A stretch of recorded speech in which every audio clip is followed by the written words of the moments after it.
प्राप्त हुआ। अब खुशी के मारे नंद बाबा उछलने लगे, दौड़ के गए, अपनी बहन सुनंदा को बुला के लाने के लिए कहा, बहन सुनंदा तू बुआ बनने वाली, तू जल्दी चल। 2 महीना पहले से ही उनको ले आए। संतों से कहा, महाराज आपकी कृपा से परम लाभ प्राप्त होने वाला है। संकेत मिल गया। फिर क्या था, संत भी प्रसन्न हो गए, अनुष्ठान जारी है। और सुनंदा आ गई और भाभी जी की सेवा खूब करने लगी कि भाभी पहली बार मां बनने जा रही है, कोई कष्ट ना हो, पूरा ध्यान रख रही है।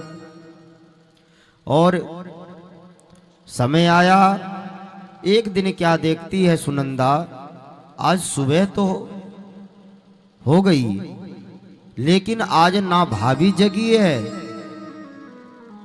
लेकिन गेट खुला हुआ है। झरोके से खिड़की से झांक के देखे तो क्या देखती है, श्याम सलोना एक बालक खेल रहा है और यशोदा मैया तो खर्राटे का नींद बजा रही है। तो अब जब देखी सुनंदा तो दौड़ के निकली कि भैया को पहले बताऊंगी। दौड़ के गई उछलते कूदते, कहा भैया कहाँ है। ग्वाल बालों ने कहा बात क्या है। गोप ने कहा कि क्या बात है सुनंदा, तू बड़ी उछल रही है। कहा पहले बताओ भैया कहाँ है। कहा चौबारे में बैठे हुए वहां माला सटका रहे हैं। सुनंदा दौड़ के गई, कहा भैया। और नंद बाबा उधर क्या कह रहे, मंत्र भी सब भूल गए और बाबा तो उल्टा ही मंत्र जप रहे हैं। अब तो भयो ना आगे पतो ना, माला यही मंत्र जप रहे, अब तक भयो ना है आगे पतो ना है।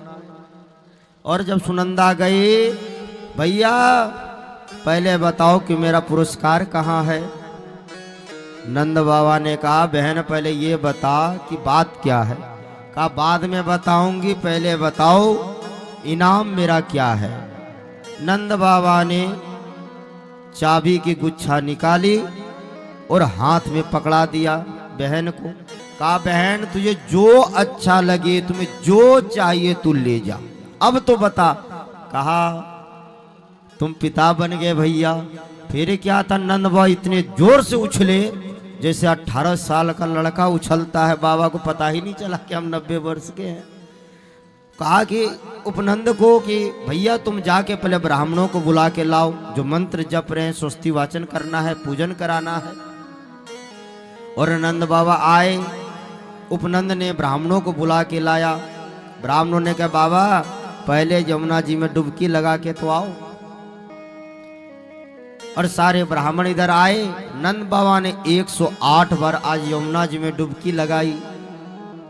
और जब वापिस आए तो ग्वाल वालों ब्राह्मणों ने कहा कि बाबा पहले नया नया कपड़ा तो पहन लो, पूजन में बैठोगे।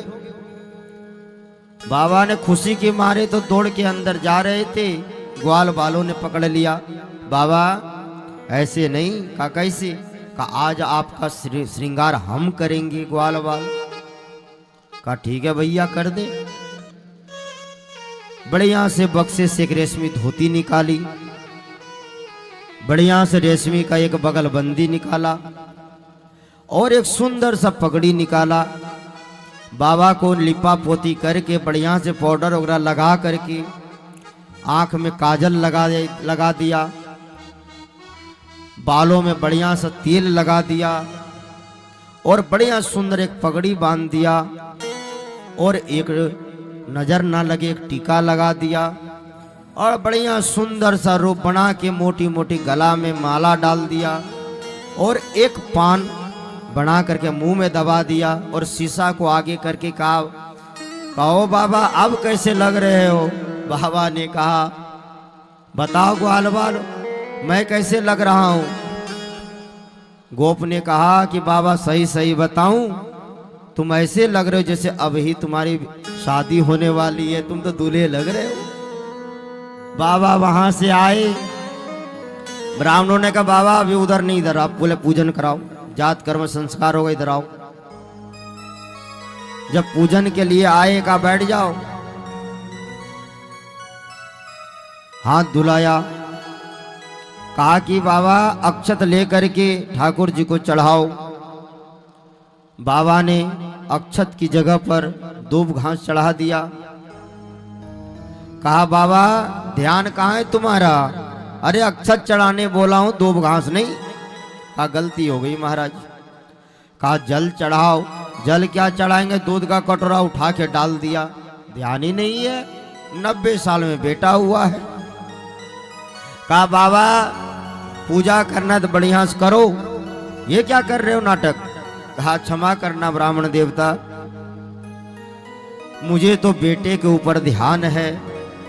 जब तक मैं एक बार बेटे का दर्शन ना कर लूं मेरा मन नहीं लग रहा है। कहा बाबा ये काम करो, तुम तो बस संकल्प कर लो, बाद की तुम्हारा पूजा हम करा देंगे, अब निश्चिंत रहो। संकल्प करवा दिए और नंद बाबा चले।